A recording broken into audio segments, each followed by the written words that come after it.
Hi friends, நான் தான் உங்கள் அம்பிகா. இன்றைக்கி என்ன பார்த்தீங்கன்னா, காளான் பிரியாணி பார்க்கலாங்களா? ஃபஸ்ட்டு பார்த்துக்கிட்டிங்கன்னா எண்ணெய் ஊற்றிக்கணும். தேவையான அளவு எண்ணெய், அதுக்கப்புறம் பட்டை, சோம்பு,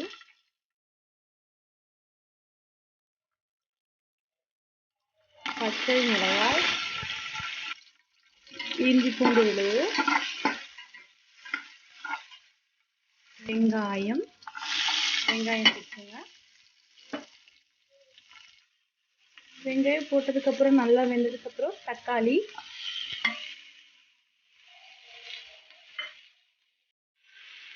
வெங்காயம் தக்காளி நல்லா வதங்கினதுக்கப்புறம் பார்த்தீங்கன்னா புதினா போட்டுக்கலாம்.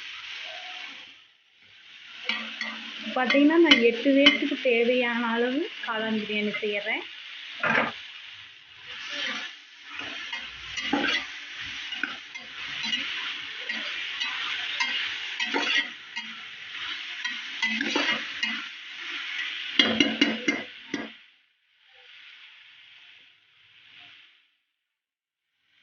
அப்புறம் கொத்தமல்லி தழை,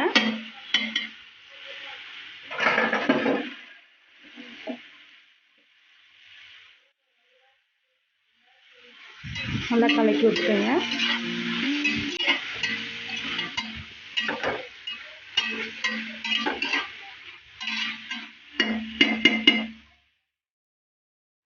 நல்லா வெந்துருச்சு.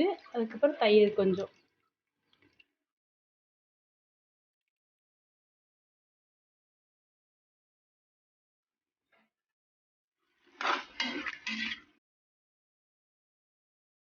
நல்லா வெந்துருச்சு. அதுக்கப்புறம் காளான் போட்டுக்கலாம்.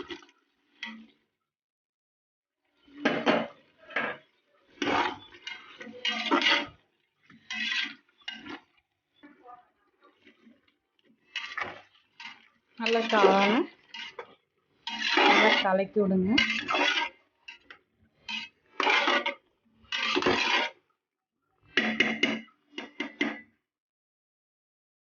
காளா பாதி வேக்காடு வெந்துருச்சு. அதுக்கப்புறம் பிரியாணி மசாலா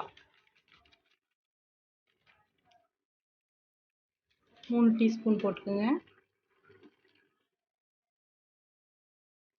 உப்பு 1 கரண்டி போட்டுக்கோங்க.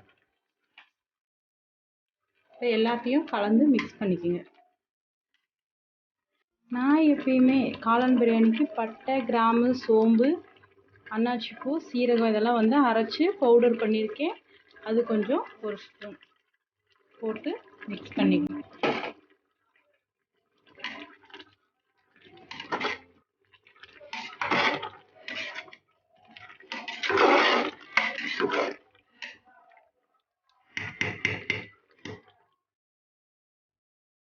அதுக்கப்புறம் அரிசி போட்டுக்கோங்க. அரிசி போட்டு மிக்ஸ் பண்ணிக்கோங்க. நல்லா ஒரு கலக்கி விட்டு, இப்போ நம்ம வந்து நான் 2.5 டம்ளர் அரிசி வச்சுருக்கேன். அதுக்கு தேவையான அளவு தண்ணி ஊற்றி உப்பு போட்டு மூடி வச்சா காளான் பிரியாணி ரெடி. இனி அவ்வளோதான். குக்கரை மூடி விசில் போட்டால் முடிஞ்சிச்சு.